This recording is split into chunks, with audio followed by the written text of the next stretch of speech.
how artists are coping with COVID-19. I asked that question to Tan Yuan Yuan, a principal dancer at San Francisco Ballet. As one of the world's greatest ballerina, 2020 marks her 25th season with the San Francisco Ballet. No principal dancer in the history of that company has lasted as long as she does. Let's find out more about how Yuan Yuan and her life in my earlier exclusive interview. Yuan Yuan, I know you are extremely busy right now because you are not only trying to stay fit for your professional career, but also at the same time trying to do relief fund and campaigns for San Francisco Ballet. Tell me more about that, how you and your colleague are trying to hold on at the time of pandemic. Yes, actually, when we received the order from the city, that was March the 6th. That was the opening night of Ballet version of Midsummer Night Dreams. So that was the ballet we have not done for past like 30 years. That was the first time we revisit this ballet. So we try really hard to put this full-length ballet on stage, and the opening night is March the 6th, and I'm the opening of the Tatiana of this ballet. And after the show, we all get called back to the stage. We all gathered together, and the artistic director had to announce that the rest of the show we have to cancel because of the order from the city. They closed down the War Memorial Opera House. At that day, we have 3,261 audience there. So for us, it's just like a shock. And then since March 6th until now, we probably missed 30 shows for our season, and our season is supposed to finish on May the 10th, Mother's Day. Well, understanding the importance of quarantine, lockdown for health reasons, what was it like for you as an artist to go through this difficult time? 30 performances, think about that. And the opening night only for a ballet never visited for that many years. What is it like for you, Yuan Yuan? I was kind of like in shock, and I would never ever thought in my life that would happen. Like to be just saying, okay, the theater have to close down, and all the rest of the performance are like canceled. And I was really, really in shock, and it was the first time in my life to feel like this weirdness in my body. How were you trying to practice before the opening night, and how long you've been preparing for this? What were some of the most difficult challenges you need to go through when rehearsing this and present the best of you for the audience? Well, first of all, we don't know this will happen, but we just know that at that time it's like a lot of people already starting to get sick, and then the issue is getting very serious. But we're still doing all the rehearsals all together. You know, this ballet including children, and about 110 people on stage to rehearse in the same room and rehearse in the same venue. So for us, we don't think too much about it. We just do whatever we used to do, be in the room together, to practice together, doing the pas de deux so close to each other. We don't think too much until then they say, oh, this is serious, and then we cannot be performing that ballet or the rest of 30 ballets anymore. But before that, we just like regular schedule, go into the studio, go rehearse in the studio, and then go on stage to have stage rehearsal. Usually we are working from 10 o'clock until 10 o'clock at night, because sometimes the stage run from 7 to 10 o'clock. From March to now, already 2 months. For a ballerina, this is extremely difficult. You could only practice at home. What is it like? Right now, we have Zoom classes around the world. And you can pick and choose which group you want to join in. and it's open door for all the dancers. And one day I went in the Zoom class. We have like about 210 people in the same class. So that was amazing to see some friends I have not seen for a long time, and they will show up there and then taking the same classes. So that was interesting. And then we all the dancers cheer to each other. We're cheering like, wait, guys, ladies and gentlemen, let's do this together. And tomorrow we'll, do this hard exercises, and we will be strong. And then tomorrow we'll do the same thing until we're gonna go back on stage. So we are motivated with the love, our love for the art. I think that's the biggest motivation and dedication. And the peer support also. Yes, yes, yes. I was reading the moments of yours WeChat, which is Chinese Twitter, and you were obviously going into some very hilarious classes, and you were laughing your way throughout that class. Yeah, well, because of through all my career, I never cross-trained. For example, I never really did any yoga or gyrotonic or Pilates. But this time, I have to just, maybe that's the time for me to explore besides ballet. And after the exercises for daily class, since there's no rehearsals, no partners around to practice, then I find maybe for some kind of cardio exercises will help for my lungs and for my mind. So I find this class, and now it's just my first workout. So I made this like videos, and just like fast forward moment, kind of like it cracks me up. Yes, indeed. Every time I watch it, it was so funny. Yeah, you were trying to cross training, as you say, but it was there were a lot of hilarious classes going on all at the same time. Certainly for our viewers also to check some of those from your advice. Having said that, though, this is the 25th anniversary of your ballet career. I mean, this is serious, girl. I mean, you've been going on and on and on as a ballet dancer. It's impossible for the others, but you did it. How could it happen in this way? I mean, such a long life, a professional life as a ballerina, Yuan Yuan. Well, I think first of all, I'm very grateful that everything happened around me, but I think for my just like a very strong will, just keep going, because the love that I have for ballet, and ballet is my life, and it's my religion, and just as long as I can continue, why not? And I'm grateful, and I'm very blessed have this like physics are suitable for ballet, and I have a strong mind, and to continue with this art craft.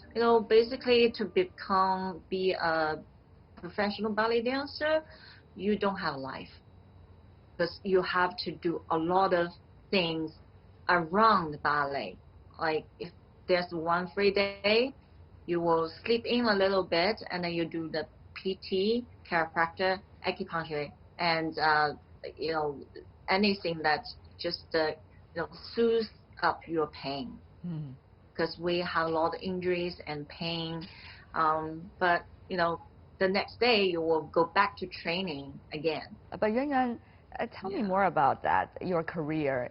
I mean, you started, your mother actually fell in love with ballet, but she didn't manage to because your grandpa didn't want her to be. But you actually fulfilled her dream in a way, right? Yes, that's actually my mom's decision to just put me to the ballet school. How does it translate from a dream of your mom into a dream of yours, and also implement that dream? Probably that is the key. Well, I just have my mom's always cheer me up on, and she is the one to help me go through the difficult times. Yes. When I'm not a good student, because I was a year later than the other student. So I was very depressed, and I was become very quiet and always crying. But my mom that time, she was always there for me. And if I have questions and I have like hard times, and she's the one I go back to talk to and cry with. So Yeah. she was always there on this career road. She was always there for me. Yuan Yuan Tan entered the Shanghai Dance School at the age of 11. Initially, her father was against this, and he wanted her to become a medical doctor. Her mother, on the other hand, did support her dream. Her fate was settled by a coin toss. The coin showed heads, and Yuan Yuan started her dancing career. Now, many say the period of pandemic and lockdown is a chance for people to take it slow and reflect on a lot of things, such as career, dream, and life in general. So what's going through the artist's mind? Let's hear what Yuan Yuan has to say. But you were on your own, of course, later in Germany, both attending school and then later joining the San Francisco Ballet. And there were some difficult times at the very beginning. We talked about that in our last interview, and I'm sure our audience know very well now. But eventually have this very successful professional career despite all of that. Now, at the time of the pandemic, it gives us a lot of time and probably quite a moment to reflect upon a lot of things. So particularly, this is your 25th anniversary of professional career. What went through your mind? What had been going through your mind, Yuan Yuan? So I felt it's just like yesterday. I just landed San Francisco and joined this company. But in the way, I have a lot of experience with all the people I worked with and all the dancers I danced with. I just felt very lucky, and I've been through all that and see the company going through things and then become one of the world famous ballet company, and then I become the crown jewel of the company. So I have to say, I think I really work very hard to get where I am. And I always, no matter what happens, and it's ballet come first. Ballet come first. And Still. for this 25, yeah, still is. And then that I see the beauty of it, and then with I will not be Tan Yuan Yuan without ballet. In the future, I would like to have something in return to my country for some educational things I can do, creative days I can do, and it's all like, it would be like all this experience is the soil for the tree to grow and blossom. There are a lot of young dancers, Yuan Yuan, in the world. All of them want to have a chance. And of course, they want to be where you are. But on the other hand, it's not just about energy. It's not just about vigor or technique. It takes a lot of different qualities to be the crown jewel of a dance company. Yeah, I think because I'm Chinese and I have naturally very shy ingredients in me. And I think of like the fineness and the very sensitive feelings that apply to the very just like a rough, just open arms, but I can do showing a more of feminine style in it.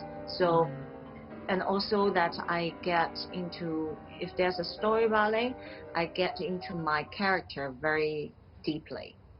So I think that for me, for all these years dance experience, that I can really like feel it, and I can feel the music within and within the movement, and just to deliver from inside out. It's not only how many pirouettes, how many turns you can do, how high you jump, and how many tricks you can do. Yes, it's wow, bravo, but something like it's a human being, and when you touch yourself first. You have to be touched yourself, and then you can also influence the audience, and they will be touched.